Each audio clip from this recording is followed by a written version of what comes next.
On this episode of ResiWeek, Clare One's new panel, Optimizing Your System for RMM, and Josh.ai joins Azione. All this and more on this episode of ResiWeek. The network for the AV industry.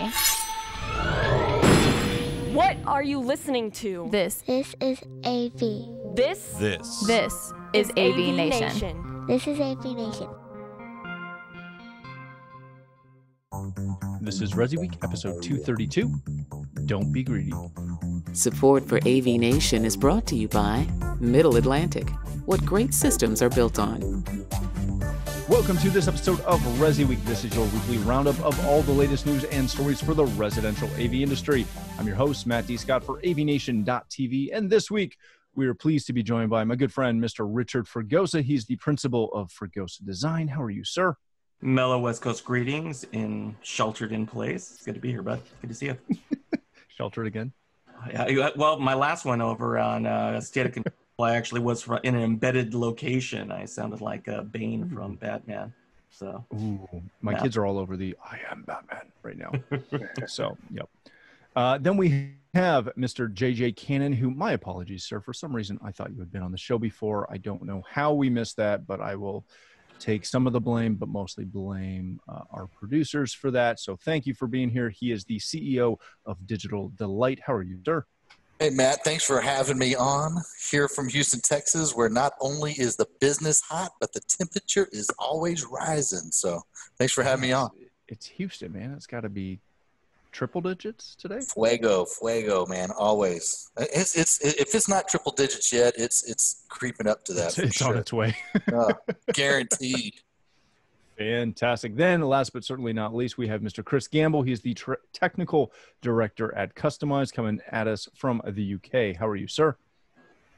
Hey, Matt. Good to see you again. Second time visitor to the show, so delighted you've had me back. Hope you're all well. Oh, we're doing great. Thank you for joining us. Thanks for staying up late. Well, sort of. Thanks for working late. I'm on the move. I'm relocating from one side of the country to the other for my work tomorrow, so I'm traveling through the night. There you go. Nothing wrong with that. Yeah. I like it. All right, gentlemen, let's kick this off with a story that comes to us from a residential tech today. Clare One's panel from Snap AV is going to combine wireless security and home control. This is Clare Controls, who we've kind of followed their arc over the couple of years. Uncle Richie's been a part of quite a few conversations about that. What I want to kind of kick off with this is an integrated ecosystem that is going to work off their Fusion Pro backend and provide obviously some touch panels, but encrypted security sensors for 128 security zones, etc. Rich, when you see this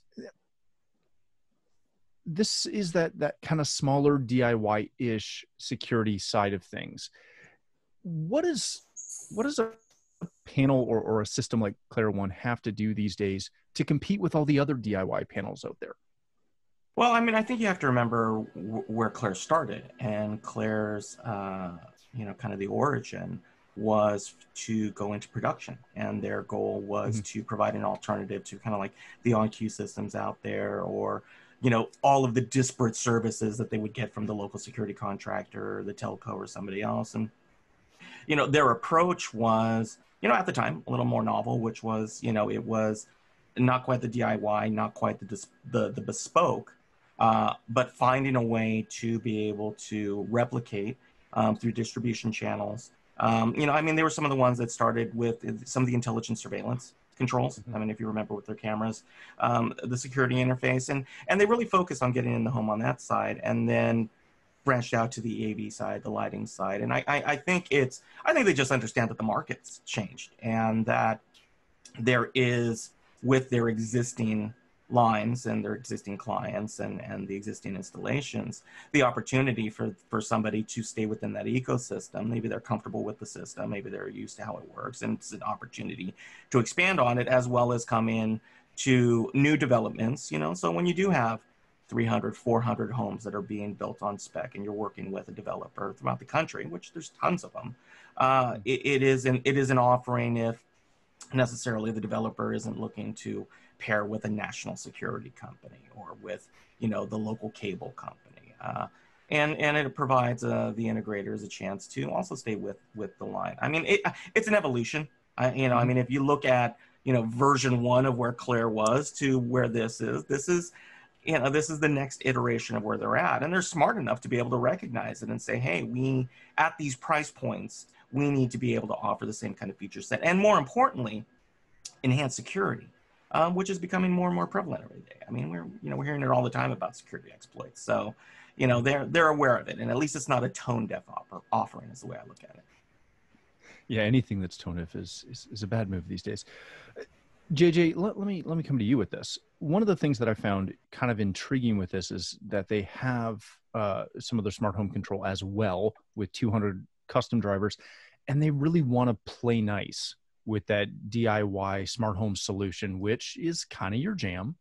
So when you see this, what makes you kind of evaluate this and potentially look at this as something that you would look at offering to replace maybe, a Ring security system or even like a 2 gig or something like that? What does Clare have to do to get into your arsenal of products? Well, I think the biggest thing is keeping the buy-in low and understanding how they're structuring it for my end user. With other manufacturers out there for the DIY, you have to buy the hardware on the front side, and sometimes that's pretty challenging for the homeowner to swallow, regardless of what the monthly is. I'm noticing that clients like to break up that buy-in on the through their monthly, rather than having to pay for it up front. So diving deeper into this, I also like the opportunity that it has for management, because you were saying that it has that, or in the article it's stating that it has that back end as well as with the oversee integration, which I think could really be a nice add to everything else that is supported through the oversee. Yeah, that's very true. Chris, let me come to you now. I'm really glad JJ brought up the oversee side, because when you read through this, I'm kind of hit right off the bat with the fact that it's distributed exclusively by Snap. And without putting on a tinfoil hat, without getting too, is Snap making a move here? You see through this whole story a weave of Snap and Clare. Is this something that you think Snap is just kind of bought into this, and this is their kind of low cost entry into DIY control system solutions, and then obviously you step up to Control 4? Or is this something that Snap's got some influence in? I definitely think it's a stepping stone. It fills a gap that Snap AV and Control 4 have had a long history of trying to fill. I don't think they've successfully filled that entry-level gap yet. But to fill that entry-level gap, you've got to be appealing to the consumer. And so my concerns about it is still, it's an installer-led product, installer-designed and pitched product.